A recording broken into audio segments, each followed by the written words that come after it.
आणि आता पुणेकरांसाठी अतिशय महत्त्वाची बातमी आहे ती म्हणजे पुण्यात रिक्षा भाडेवाढीचा प्रस्ताव आता अंतिम टप्प्यात आहे। त्यामुळे लवकरच पुण्यात रिक्षाचा प्रवास महाग होणार आहे। या घडीची मोठी अपडेट, पुणेकरांसाठी अतिशय महत्त्वाची बातमी।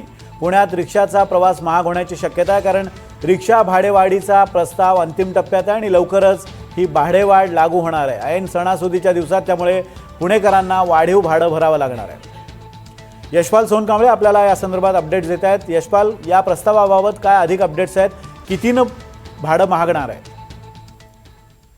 विनोद सर, पुणे रिक्षा भाडेवाढीचा जो प्रस्ताव आहे तो प्रादेशिक परिवहन कार्यालयाने जिल्हाधिकारी जितेंद्र जोरी यांच्या समोर ठेवलेला आहे।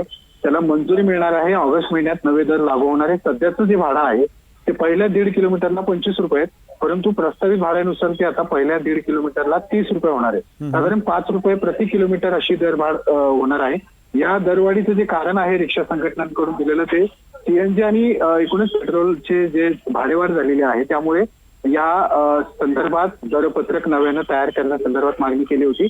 आता या भाडेवाढीमुळे नोकरदार असतील, विद्यार्थी, महिला आणि जे दैनंदिन प्रवास करतात त्यांच्या प्रवास खर्चात वाढ होणार आहे। आणि साधारण पुण्यामध्ये 1.5 लाखाहून जास्त रिक्षा असून साधारण 20 लाख प्रवासी या रिक्षाने प्रवास करतात। त्यामुळं ऑगस्ट महिन्यामध्ये त्यांचा प्रवासाचा खर्च वाढण्याची शक्यता आहे। विनोद सर, म्हणजे 20 लाख पुणेकरांना आता या वाढीव दरवाढीचा फटका बसणार आहे आणि जवळपास 5 रुपयांनी त्यांचा, किमान 5 रुपयांनी त्यांचा प्रवास मागणार आहे। धन्यवाद यशपाल दिलेल्या अपडेट्सबद्दल।